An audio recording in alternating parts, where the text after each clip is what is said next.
एक बार की बात है, एक सफल व्यापारी जिसके पास हर सुख सुविधा थी।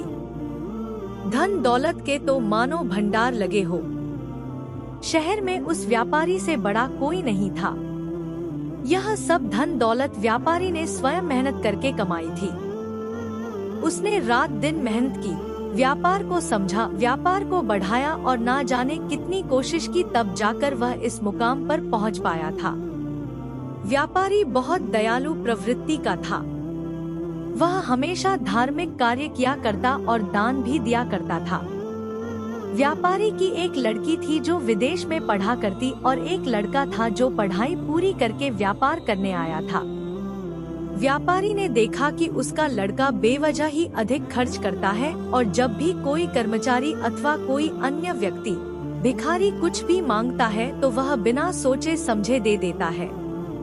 बहुत कम समय में ही व्यापारी का लड़का उससे ज्यादा दान करने लगा। एक दिन व्यापारी ने अपने लड़के को बुलाया और कहा, तुम मेरी कमाई हुई दौलत को उड़ा रहे हो। तुमको क्या लगता है यह दान करना सही है? क्या तुमको पता है दान कब करना चाहिए और क्यों करना चाहिए? तुमने अभी तक 1 रुपया भी नहीं कमाया है, इसलिए तुमको इसकी कीमत का अंदाजा नहीं है।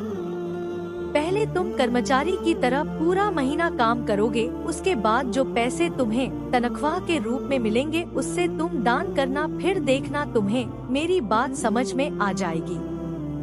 व्यापारी के लड़के ने पिता की बात मानी और 1 महीना कर्मचारी की तरह काम किया और जब उसको पगार मिली तब उसको समझ में आया कि पैसे की कीमत क्या होती है, और जब उसने अपनी पगार में से पैसे दान किए तब उस दान से जो आनंद मिला वह भी उसे समझ में आया।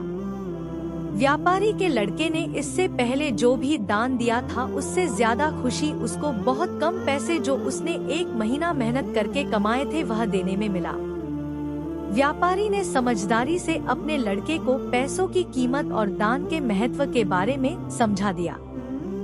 शिक्षा दान हमेशा अपने कमाए हुए पैसों से ही करना चाहिए, तभी उसका हमें धार्मिक लाभ मिलता है और मन को शांति ही प्राप्त होती है। जब तक हम पैसे नहीं कमाते तब तक हम उसकी कीमत नहीं समझ पाते। बहुत समय पुरानी बात है, एक बहुत बड़ा तालाब था जिसमें बहुत सारे मेंढक रहा करते थे।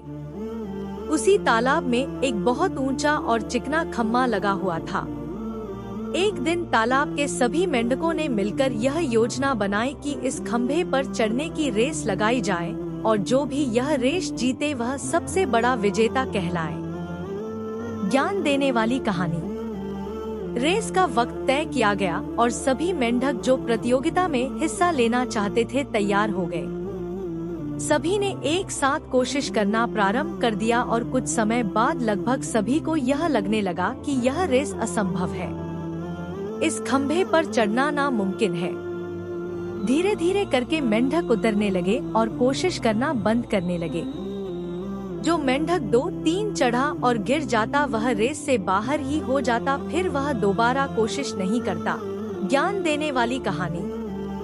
जितने मेंढक रेस से बाहर होते तो कुछ नए मेंढक अपना दम आजमाने आ जाते। इस प्रकार बहुत वक्त गुजर गया और सबको यह लगने लगा कि अब इस खंबे पर कोई नहीं चढ़ पाएगा, और जो बहुत ऊपर तक चढ़ भी गए थे वह भी फिसल गए। ज्ञान देने वाली कहानी। पर नए मेंढक आते जा रहे थे जिससे प्रतियोगिता समाप्त नहीं हो रही बल्कि बढ़ती ही जा रही थी। तभी एक छोटा मेंढक जो शुरू से लगा हुआ था, ना जाने वह कितनी बार चढ़ा और उसने किसी की नहीं सुनी, वह निरंतर कोशिश करता ही रहा। ज्ञान देने वाली कहानी। धीरे धीरे कर वह बहुत ऊपर आ गया और लोग नीचे से चिल्ला रहे थे, यह भी नहीं चढ़ पाएगा, इस खंबे पर कोई नहीं चढ़ पाएगा। पर वह मेंढक कोशिश करता रहा और अंत में वह सबसे ऊपर पहुंच ही गया। ज्ञान देने वाली कहानी। जब वह ऊपर पहुंच गया तब सभी ने उससे पूछा, आखिर ऊपर कैसे चढ़ गए? आखिर तुमने ऐसा क्या किया जो तुम गिरे नहीं? सब लोग जोर जोर से चिल्ला रहे थे। तभी एक मेंढक ने बोला, अरे क्यों अपना गला फाड़ रहे हो? तुम्हें नहीं पता वह बेचारा सुन नहीं सकता। शिक्षा दोस्तों सब में अपना लक्ष्य प्राप्त करने की पूरी शक्ति होती है, पर कई बार हम नकारात्मक बातों को अपने दिमाग में बैठा लेते हैं और अपने लक्ष्य को प्राप्त नहीं कर पाते। जिस तरह उस मेंढक के बहरे होने की वजह से वह अपना लक्ष्य प्राप्त कर पाया, उसी तरह अगर हम नकारात्मक बातों को ना सोचें और उन पर ध्यान ना दें, तो हम किसी भी असंभव लक्ष्य को प्राप्त कर सकते हैं। असंभव लक्ष्य प्राप्त करने के लिए हमें लगातार प्रयत्न करते रहना चाहिए और किसी की नहीं सुनना चाहिए। दोस्तों, आपको ज्ञान देने वाली कहानी कैसी लगी हमें कमेंट करके जरूर बताएं। आपकी प्रतिक्रिया से हमें और कहानी लिखने का और आप तक पहुंचाने की प्रेरणा प्राप्त होती है। धन्यवाद।